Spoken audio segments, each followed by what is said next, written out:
नमस्कार, मी पंजाब डक. आज आहे 9 ऑगस्ट 2026. आजपासूनचा परत राज्यात अंदाज देणार आहे. राज्यामध्ये 9 ऑगस्ट, 10, 11, 12, 13च्या दरम्यान या 4 दिवसामध्ये काही काही भागामध्ये पाऊस पडणार आहे. तुरळक ठिकाणी पावसाचा अंदाज आहे, काही काही ठिकाणी जोरात पडणार आहे, म्हणून हा अंदाज सर्व शेतकऱ्यांसाठी सांगणार आहे. तर आज 9 ऑगस्टला तुम्हाला एक सांगू इच्छितो की एक भुवनेश्वरजवळ असलेला एक कमी दाबाचा पट्टा ते छत्तीसगडकडून मध्य प्रदेशकडून इकडे गुजरातकडे जात असल्यामुळं महाराष्ट्रामध्ये काय होणार आहे, नागपूर, भंडारा, गोंदिया, चंद्रपूर, वर्धा आणि त्याच्यानंतर अमरावती ह्या परिसरामध्ये काय होणार, ह्या 2-3 दिवस तिकडं पाऊस पडणार आहे. म्हणून पूर्व विदर्भातल्या त्या 6 जिल्ह्यातल्या शेतकऱ्यांनी अंदाज लक्ष घ्यायचा. म्हणजे पूर्व विदर्भामध्ये 6 जिल्ह्यामध्ये आज 9, 10, 11, 12, 13 तारखेपर्यंत पावसाचा अंदाज आहे. म्हणून हा त्यांनी शेतकऱ्यांनी अंदाज लक्ष घ्यायचा. तसेच 9, 10, 11, 12, 13च्या दरम्यान महाराष्ट्रात देखील तुम्हाला सांगू इच्छितो, मराठवाड्यात देखील परभणी जिल्हा, लातूर जिल्हा, बीड जिल्हा, जालना जिल्हा, संभाजीनगर, त्याच्यानंतर हिंगोली, नांदेड या जिल्ह्यामध्ये काय होणार आहे, खूप काय मोठा पाऊस पडणार नाही. दुपारपर्यंत ऊन पडेल, पण ह्या 4-5 दिवसामध्ये काय होणार आहे, तुरळक ठिकाणी विखुरलेल्या स्वरूपाचा पावसाचा अंदाज आहे. म्हणून परभणी, लातूर, बीड, धाराशिव, जालना, संभाजीनगर, हिंगोली ह्या शेतकऱ्यांनी अंदाज लक्ष घ्यायचा. त्याच्यानंतर राज्यात आपण उत्तर कोकणपट्टीकडे वळू. तर कोकणपट्टीकडे मात्र आज 9 ऑगस्टपासून ते 14-15 ऑगस्टपर्यंत तिकडं मात्र पाऊस सरीव थोडा चालूच राहील. म्हणून हा अंदाज सर्व शेतकऱ्यांना लक्ष द्यायचा. नाशिककडे देखील पाऊस थोडाफार चालूच राहील, सरी चालू राहील. म्हणून नाशिक जिल्ह्यातील शेतकऱ्यांना अंदाज लक्ष द्यायचा. नंदुरबार, धुळे आणि जळगाव जिल्ह्यातल्या शेतकऱ्याला सांगू इच्छितो की 12, 13, 14च्या दरम्यान तुमच्याकडे देखील ते कमी दाबाचा पट्टा वरतून जात असल्यामुळे गुजरातकडे जात असल्यामुळं तुमच्याकडं 12, 13 आणि 14 ऑगस्टच्या दरम्यान तिकडं तुमच्या इकडे तुरळक ठिकाणी वेगवेगळ्या भागात जोराचा पाऊस पडेल. म्हणून हा अंदाज लक्ष द्यायचा. विहिरीला पाणी येणारा असा पाऊस सध्या तरी महाराष्ट्रात नाही.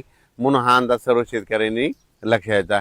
त्याच्यानंतर इकडं अहिल्यानगरकडे देखील, अहिल्यानगरच्या सर्व जिल्ह्यात सगळीकडे जोराचा पाऊस पडणार नाही, फक्त विखुरलेल्या स्वरूपाचाच पाऊस असणार आहे. म्हणून हा अहिल्यानगरच्या संपूर्ण जिल्ह्यातल्या, तालुक्यातल्या, शहरातल्या, गावातल्या लोकांनी हा अंदाज लक्ष घ्यायचा.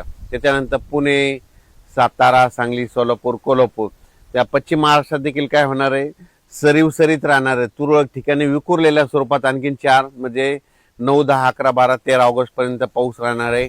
खूप काय मोठा नसणार आहे. दुपारनंतर ऊन पडणार आहे, पण काही भागात तुरळक ठिकाणी विखुरलेलाच पाऊस आहे, खूप काय मोठा नाही. म्हणून हा पश्चिम महाराष्ट्रातल्या शेतकऱ्यांनी अंदाज लक्ष घ्यायचा. कोल्हापूर, सातारा आणि इकडे कोकणपट्टी तिकडे मात्र सरी त्या चालूच राहतील. मात्र कर्नाटकला एवढा काही मोठा पाऊस पडणार नाही. म्हणून कर्नाटकच्या शेतकऱ्यांनी अंदाज लक्षात घ्यायचा. तुरळक ठिकाणीच पाऊस आहे. तेलंगणात देखील तुरळक ठिकाणीच पाऊस पडणार आहे. म्हणून अंदाज लक्षात घ्यायचा.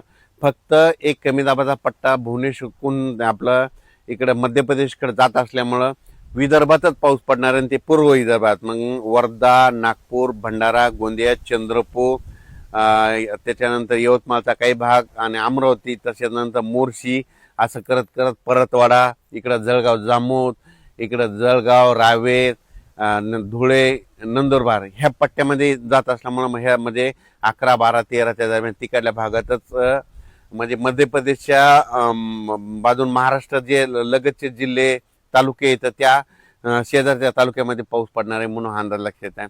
संपूर्ण महाराष्ट्रात काही सर्वदूर पाऊस पडणार नाही, विखुरलेल्या स्वरूपाचा पडणार आहे. दिवसा ऊन पडल, वारं सुटल. म्हणून हा अंदाज लक्षात यायचा. आणि शेतकऱ्याचे एक मेसेज आला की यावर्षी ह्या ऑगस्टमध्ये विहिरीला पाणी येईल, तसा पाऊस पडणार आहे का? तर तसा ह्या ऑगस्टमध्ये पाऊस पडणार नाही. पडणार आहे फक्त गोंदिया जिल्हा, गोंदिया, नागपूर, वर्धा, चंद्रपूर तिकडच्या परिसरातच म्हणजे पाणी येईल तसा पाऊस आहे. मात्र महाराष्ट्रात मात्र सप्टेंबर-ऑक्टोबरमध्ये मात्र सप्टेंबरच्या पहिल्या आठवड्यात मात्र महाराष्ट्रात विहिरीला पाणी येईल असा पाऊस पडणार आहे. पुन्हा मात्र धरण क्षेत्रात वाढ होणारा पाऊस, परतीचाच पाऊस असणार आहे.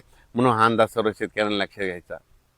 त्याच्यानंतर 15, 16, 17 ऑगस्टच्या दरम्यान एकदा राज्यात पाऊस आहे, पण ते सर्वदूर नाही. ते पण काय होणार आहे, पुन्हा एक कमी दाबाचा पट्टा तयार होणार आहे. ते काय होणार, परत ते काय होणार, भुवनेश्वरहून छत्तीसगडहून मध्य प्रदेशकडून तिकडं उत्तराखंडकडे जाईल. मग उत्तराखंडकडे जात असल्यामुळं महाराष्ट्रात फक्त वर्धा, नागपूर, भंडारा, गोंदिया त्या परिसरात तिकडं जोराचा पाऊस पडेल.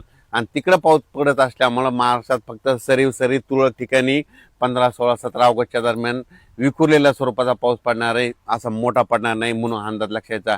फक्त मात्र विदर्भात, पूर्व विदर्भात ते पाऊस असणार आहे, म्हणून पूर्व विदर्भातल्या शेतकऱ्यांनी अंदाज लक्षात घेऊन आपण आपल्या शेतीची कामे करायची. मी पहिल्यापासूनच आणखीन एक अंदाज सांगतो. मी म्हटलं तर सांगत होतो की जूनमध्ये कमी राहील, जुलैमध्ये जास्त, ऑगस्टला कमी आणि सप्टेंबर ऑक्टोबर परतीचा पाऊस जास्त पडणार आहे. 13 नोव्हेंबरला थंडी येणार आहे, म्हणून हे अंदाज दरवर्षी शेतकऱ्यांनी, यावर्षीचा अंदाज सर्व शेतकऱ्यांनी लक्षात घ्यायचा.